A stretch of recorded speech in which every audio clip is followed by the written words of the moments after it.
Olá! Hoje a gente vai mergulhar nos princípios de sucesso financeiro de uma figura assim, quase lendária. O showman, empreendedor e, olha só, filantropo do século XIX, P.T. Barnum. Exato. Muita gente vai lembrar dele, né? Do famoso circo Barnum and Bailey ou até do filme O Rei do Show. Sim, mas o cara era muito mais que isso. Ele veio de uma origem bem humilde e se tornou um mestre do marketing do entretenimento. O autoproclamado maior showman da Terra. Isso. E ele deixou o manual dele num livro que é a nossa fonte hoje, A Arte de Ganhar Dinheiro. E a pergunta que fica é a que a gente vai tentar responder. Como que os conselhos de um showman de quase 200 anos atrás ainda podem, ter alguma relevância para a nossa vida financeira hoje? Essa é a grande questão. E a nossa missão aqui é essa: extrair os conselhos práticos dele, que são surpreendentemente atuais. Mas com filtro crítico, né? Sempre. Um olhar no século XXI. Porque o Barnum ele oferece quase uma receita de bolo para a riqueza. As regras são muito diretas. Sim, bem claras. O que é fascinante é essa simplicidade, essa força.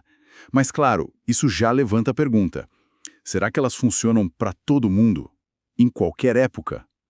É isso que a gente vai investigar.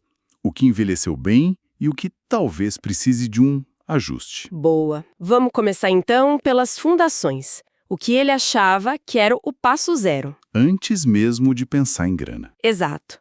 Antes do dinheiro, ele dizia que era preciso acertar em duas coisas. A primeira é a regra de ouro dele. Não confunda sua vocação. Basicamente, escolha uma carreira que tenha a ver com seus talentos, com suas inclinações naturais. Ele dizia algo como: o plano mais seguro é escolher o que mais se adequa aos seus gostos, né? Isso mesmo. Espera um pouco. Essa ideia de seguir sua paixão, sabe? De encontrar sua vocação, soa muito bonito. Mas Parece um conselho de quem já chegou lá, não acha? Para muita gente, a realidade é pagar as contas. A tal vocação acaba ficando em segundo, terceiro, 10º plano. você tocou no ponto nevrálgico da crítica moderna a essa ideia. E a própria fonte que a gente usa aponta isso. Ah, que bom. A visão do Barnum, embora seja inspiradora, ela reflete um mundo com muito menos mobilidade social, sabe? Com noções mais fixas sobre talento. Ele parte do princípio que todo mundo tem um dom e a liberdade de escolher. O que não é bem a realidade. Pois é. Hoje a gente sabe que fatores socioeconômicos, acesso à educação, oportunidades, tudo isso pesa muito. Nem todo mundo tem o privilégio de simplesmente escolher. Total. E primais, a psicologia moderna mostra que habilidades podem ser desenvolvidas. Não é só um talento que nasce com a pessoa. Às vezes, a paixão vem depois que você domina algo, e não antes. Entendi. É um ideal a ser buscado, mas com os pés bem no chão. Ok. Mas vamos seguir a lógica dele por um instante. Digamos que a pessoa conseguiu alinhar talento e trabalho. Para ele, isso era só metade da batalha, certo? Exato. Porque ele dizia que ter o talento certo no lugar errado não adiantava nada. É a regra 2 dele. Isso, a regra 2. Escolha o local certo. E a história que ele conta para ilustrar é ótima. Ele conheceu um artista de rua em Londres que era genial. Um talento absurdo. Mas eles se apresentavam num beco escondido, para quase ninguém. O Barnum o convenceu a ir para a América, onde o mercado era maior, mais aberto. E o resultado? O cara fez um sucesso estrondoso. É a ideia de que o contexto importa tanto quanto o conteúdo.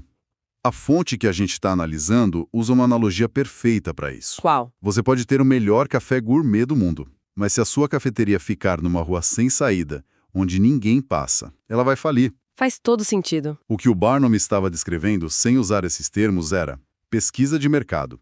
Entender a demanda, o público, a concorrência. Ele falava explicitamente para não abrir um negócio num lugar que já estivesse saturado de lojas parecidas. É um conselho de negócio super básico, mas que funciona até hoje. Totalmente. Certo. Primeiro o que, depois o onde. Uma vez que essa base está montada, ele muda o foco. Vai para a atitude, para a mentalidade. E aqui a coisa começa a ficar bem interessante. A ética de trabalho dele. Sim, a regra 3 é perseverar. Ele batia muito nessa tecla que a perseverança está ligada diretamente à autoconfiança. Tem uma citação forte dele sobre isso, né? Tem.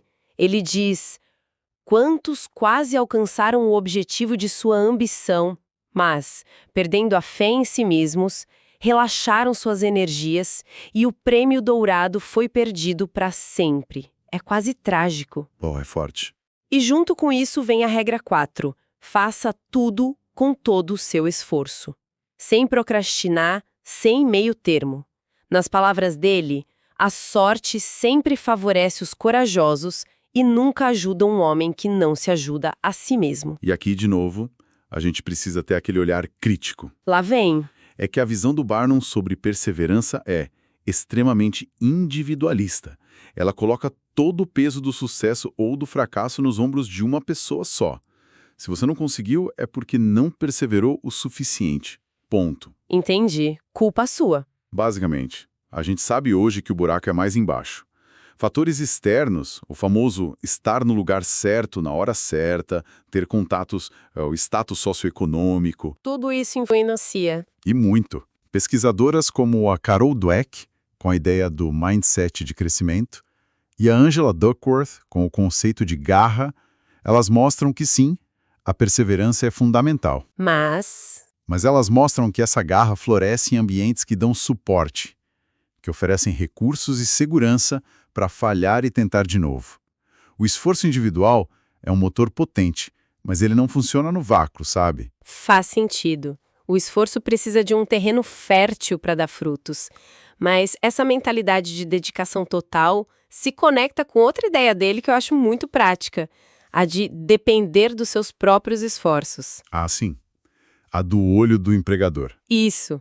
Aquela frase de que o olho do dono vale mais que as mãos de 10 funcionários. Exatamente.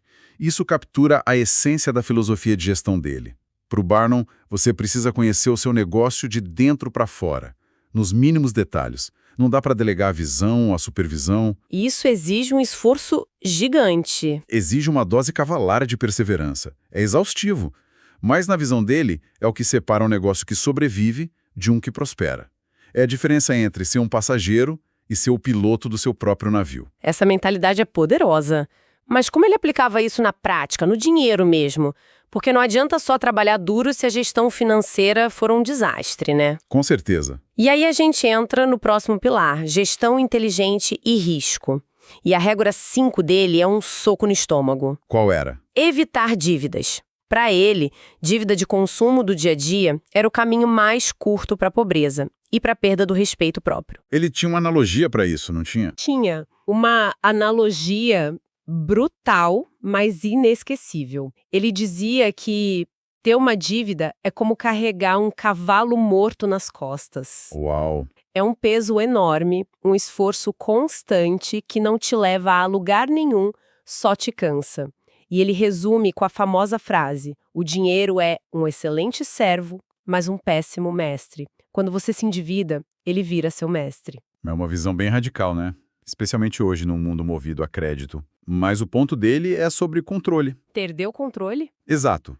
A dívida para ele é a perda de controle sobre a própria vida. E dentro dessa mesma lógica, ele tinha uma outra regra curiosa. A regra 6. Cuidado com operações externas. Ah, essa é ótima.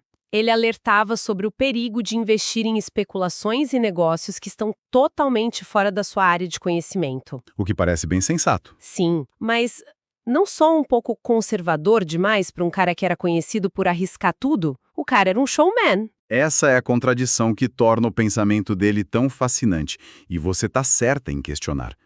Na superfície, parece conservador. Parece muito. A analogia que ele usa é a de Sansão, que perde a força quando cortam o cabelo dele.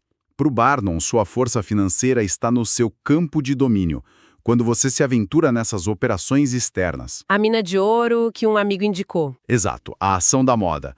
Você está permitindo que cortem seu cabelo. Você perde sua principal vantagem, o conhecimento. No fundo, é um alerta contra decisões baseadas na emoção. Na ganância, no medo de ficar de fora. Isso. Só que, e aqui a nossa fonte traz um contraponto excelente. Esse conselho pode levar a um extremo perigoso. o da paralisia. De não fazer nada. Evitar todo e qualquer risco fora da sua zona de conforto também significa fechar as portas para a inovação. A fonte até cita Benjamin Graham, autor de O Investidor Inteligente. O mestre do Warren Buffett. Ele mesmo. Graham diferencia a especulação cega de risco calculado e informado. O segredo não é evitar o risco, mas entendê-lo e gerenciá-lo. O Barnum, na verdade, era um mestre do risco calculado, não um apostador. Essa distinção é crucial e nos leva direto para a área em que ele era um mestre absoluto: o marketing. A fachada do negócio. Exato. A regra 7 é a assinatura dele: anuncie seu negócio. A lógica era simples: ter um produto incrível é inútil se ninguém souber que ele existe. E tinha que ser algo contínuo. A história do chapeleiro, o Genin, é a prova disso. Num leilão super disputado para a estreia de uma cantora famosa, Genin deu o lance mais alto por um único ingresso. Um valor absurdo. E a notícia se espalhou. Como um incêndio. Quem é o chapeleiro rico que pode gastar uma fortuna num ingresso? Pô, isso é genial! É puro marketing de guerrilha no século XIX. A publicidade foi impagável. As vendas dele explodiram. Exato. Ele comprou atenção, não só o ingresso. É a definição de fazer barulho. Ele entendia que a atenção era uma moeda valiosíssima, mas ele também sabia que não adiantava atrair o cliente com esse show todo e depois oferecer uma experiência ruim. Exatamente. E isso nos leva à regra 8. Seja educado e gentil com seus clientes. Sim. Ele dizia que a polidez é o melhor capital investido num negócio. E tem a história do museu dele, onde um cliente foi super grosseiro com o funcionário. E o funcionário quis revidar. Com toda a razão. Mas o Barnum o impediu. A justificativa dele foi curta e grossa. Não posso me dar ao luxo de perder um cliente. É uma aula sobre foco no cliente. E aí que a genialidade dele se revela por completo. Ele combina a promoção espetacular, a fanfarra, com o foco obsessivo no valor real, a substância. Um equilibrista. Perfeito. Ele era o rei da publicidade, mas nos escritos dele ele adverte com muita veemência contra a propaganda enganosa, o que ele chamava de artigos espúrios. Para o Barnum, a propaganda só funciona a longo prazo se o produto for bom. Senão, você engana o cliente uma vez e ele nunca mais volta. Era sobre construir reputação. Confiança. No final, tudo se resumia a isso. Perfeito. A fanfarra atrai, a substância retém. Ok, a gente já falou de vocação, mentalidade, gestão e marketing. Mas qual era o alicerce que sustentava tudo isso? O que amarrava todas essas regras? A gente chega agora na regra final, a que ele considerava a mais importante de todas. A regra 9. Preserve sua integridade. Uau! Para ele, isso era inegociável. Tem uma citação dele que resume tudo. A integridade é mais preciosa que diamantes ou rubis. Uau! Vindo do cara que muitas vezes é associado a truques e exageros, isso é bem poderoso. Exatamente. E essa é a chave para entender o homem por trás do showman. Para Barnum, a honestidade, a confiança, não eram só boas para os negócios. Eram a base de tudo. Eram a base de uma vida bem-sucedida. Ponto. Ele argumentava que um homem honesto, mesmo que pobre, sempre teria o crédito e o apoio da sua comunidade, porque o caráter era seu maior ativo. A riqueza era consequência. Era uma consequência de um caráter sólido e não o contrário. É por isso que, no fim das contas, a integridade é a âncora de todo o sistema dele. O dinheiro não era o objetivo final. E isso explica ele ter se tornado filântropo depois, né? Exatamente. Ele investiu na cidade dele, lutou por causas sociais. Na visão dele, o desejo de ter dinheiro é válido, até nobre, mas com uma condição: que ele seja usado para fazer o bem. A fortuna era um meio para um fim maior. Que forma potente de fechar o ciclo. Então, fazendo um resumo rápido, as lições de Barnum seriam: escolha seu caminho com sabedoria, encontre sua vocação e o lugar certo para ela. Certo. Cultive uma mentalidade de perseverança e esforço total. Gerencie seu dinheiro e seus riscos com inteligência, fugindo de dívidas de consumo e de apostas cegas. Domine a arte de se comunicar com o público, unindo marketing genial com um produto de verdade. E, acima de tudo, ancore todas as suas ações na mais estrita integridade. Exatamente. E, para deixar uma reflexão final podemos pensar no seguinte. O Barnum coloca um peso gigantesco na responsabilidade, no esforço e no caráter individual como as chaves para destravar a riqueza. É uma visão bem focada no eu. Muito. No mundo de hoje, onde a gente discute tanto sobre desigualdade sistêmica, privilégios, o papel da sorte, Das estruturas sociais. fica a provocação. Qual porcentagem do sucesso financeiro está de fato sob o nosso controle individual, como Barnum acreditava, e qual porcentagem é moldada pelo circo ao nosso redor? A economia, a política, o lugar onde nascemos. Um bom ponto para se pensar. É uma reflexão sobre o equilíbrio delicado entre o que a gente pode fazer e o sistema em que a gente está inserido. Gostou da resenha do livro? Para a aquisição do livro, o link está na descrição do vídeo.